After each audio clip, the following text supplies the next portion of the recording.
What's up, guys? Welcome to the Stats Free Sports channel. Here to bring you an NFL discussion video on the Rams star receiver Cooper Kupp and his possible future without the Rams in 2025.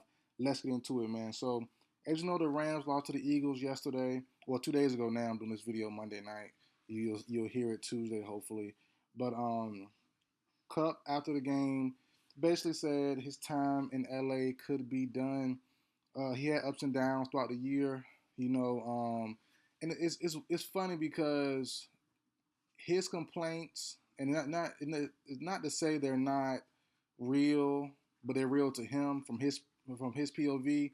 But his complaints of not really being targeted, having an up and down season, was the same thing other players felt. I'm sure when his time was coming, he was a superstar and he was doing, and he was Matthew Stafford's big time player and all that stuff. Now Puka Nakua was there, and things have changed. He's getting a little older, injuries still piling up. So it is interesting to see how things have just changed since his big year in 2021. But I do have some landing spots for him if he is moved on from by the Rams. And when I did a video around the trade deadline time, a lot of people. I did a video, by the way, NFL trade prediction on Cooper Kupp going to the Bucks. Chris Godwin just got injured for the rest of the year. Mike Evans already down, and Rams fans tore me apart. We're not trading Kupp. He's not going anywhere. He's there for the long term. Which y'all were right, short term. Y'all did win the short term battle, but the war's not over yet. And it's not a battle thing, but my thing is, um, they kept Kupp just to barely even use him the rest of the year. He had his moments here and there, but not really consistently. And my thing with Matthew Stafford is, as a non-Rams fan, he has weapons, and he barely even use. If it's not Higbee, because when he came back late, if it's not Puka, if it's not Williams, it's nobody. Kupp rarely gets looks. Robinson rarely at times get looks as a third wide receiver, and also Tutu Atwell. I'm a big Tutu Atwell guy, and they rarely use him. I don't get it. I don't understand it. They don't like using no one else at a time but their star guy. And that's as I said, now it's Puka. It used to be Kupp, and now Kupp is feeling those effects now. And he is slowing down some. Doesn't look the same as he used to, but Father Time is undefeated, so it's not a bad thing there. But looking at Kupp's contract, he is due $5 million guaranteed in 2025. If they were to release him pre-June 1st, it would save the team $15 million in cash, and also $17.2 million. Excuse me, $7.52 million against the salary cap. That to me makes all the sense in the world, and that's the same thing I said in that Buccaneers trade video on why the Bucs should trade for him, but why the Rams should trade him, because to be honest, they weren't contenders. They had a good showing to me, but they weren't contenders.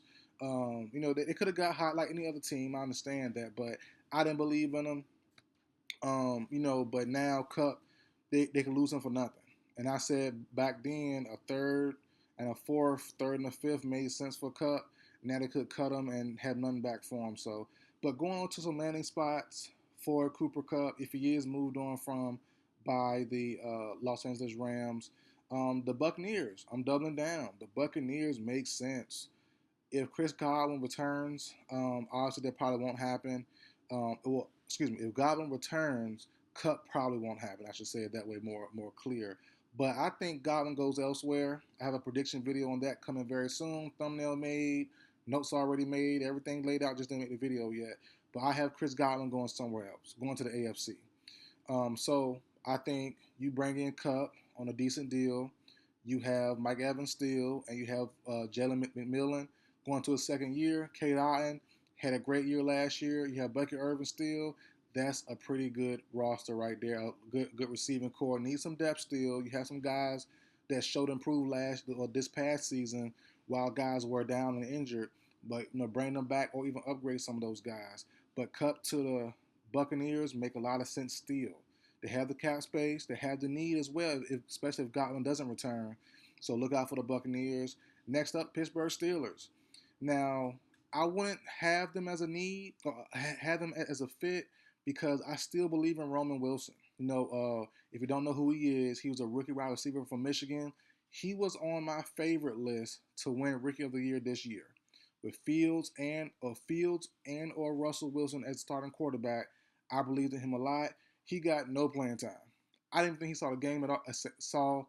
Got in the game at all this season. I don't know what happened. Was it injuries or I don't know what it was. But Roman Wilson, I think will have, if everything pans out, obviously, because this year nothing panned out for him. He didn't even see the field. But next year he could be the guy, the opposite Pickens, I should say, in that slot role. So if bringing in Kupp kind of hurts him, I don't know if the Steelers really have that much value for Wilson. He was a second round pick. He's a good player, but I don't know what's going on behind the scenes or why he didn't play. I know injuries happen a little bit, but for the entire year, not being injured is kind of crazy. So we'll see. But Kupp to Steelers makes sense if Roman Wilson doesn't work out, or even if he does. Still bring Kupp on. You have Calvin Austin, Wilson, and Pickens. That's not bad there. Also, the Denver Broncos. The Broncos need some help. They need someone and Sean Payton, I'm sure, wants someone to take over that Michael Thomas role from back in the Saints days. I know a different team, but the same scheme, and no one really fits that bill. Um, I think Troy Franklin is kind of the closest. Marvin Mims, not really, but you want someone with a higher caliber, better hands, better feel for the game, and I think Kupp and Thomas aren't the same type of guys, but they give you similar feel. And I think Cooper Kupp to the Denver Broncos, to me, make a lot of sense. Los Angeles Chargers makes sense as well. Pairing him with Lad McConkey, dangerous, very dangerous, very scary. Um, also you have Quinn Johnston, move him down to receiver three. That's not bad at all. So I think my main guys right now: Bucks, Steelers, Chargers, maybe the Cowboys, maybe the Bears. The Bears make sense. The Niners make sense, especially now with the Bears having Ben Johnson. I think players will want to go there now. And you have Caleb Williams, you have DJ Moore if he's still around. Keenan Allen, he's a free agent, so we'll see what happens with him. But I know he said he wants to play for one or two teams, the Bears or the Chargers. So Keenan Allen goes back to the Chargers, you could, or somewhere else, you could see Cooper Kupp go to the Bears. That to me makes sense. The Niners staying in the NFC West, staying in the division makes sense. A Debo trade could happen. Malachi Corley, they're what, third, fourth rounder, fifth rounder. I like a lot, but he's not ready. At least he wasn't this year. You have Ricky Pearsall, you have Jennings, and Ayuk returning from injury. Adding Kupp to that mix, super dangerous. Gives Brock Purdy another weapon, another reliable weapon. So there's some teams out there that could use them. Obviously, the Chiefs, the Bills. Throw those contenders in there. The Ravens. Some of those guys or some of those teams will be losing guys. Amari Cooper will be gone, or at least he's on a 1-year contract. So once the year is over, he might not return to the Buffalo Bills. He's not getting the ball at all. So I don't know where he would like to go, but if winning is a priority, he might stay with the Bills. But I think he wants to get some catches as well. And so far, he's barely had any impact on this Buffalo Bills team. So if Kupp just wants to win and get the ball whenever, if opposite of Khalil should secure those tight ends, he could go there. But that's a tough sell for me as well. Kansas City Chiefs to me make a lot of sense. They're losing DeAndre Hopkins on a 1-year deal. You have Worthy, Marquise Hollywood Brown. He's on a 1-year deal. Will he return after a very shortened season? So, there's a lot of teams out there for him. But I'm sure Kupp wants to win, wants to be in a good situation, and I just don't see that many out there. Like I said, the Bills don't pass that much. They rely on their three running back system and Josh Allen, so that's four rushing threats. With Davis, Johnson, Cook, and Josh Allen. You have Shakir. You have both tight ends. And you have Keon Coleman, the young boy. It's tough. So there's not really a lot of passing going on. A lot of good options for Cooper Kupp. Cincinnati Bengals. They lose T. Higgins. I don't think so. They want someone probably to replace him. I don't know if Kupp obviously isn't the same profile of T. Higgins, but I don't know if he fits that system. Chase can do it all: inside, outside, slot, X, Y, Z, whatever. Kupp can as well, but they might want to pair Chase with a bigger guy like Higgins.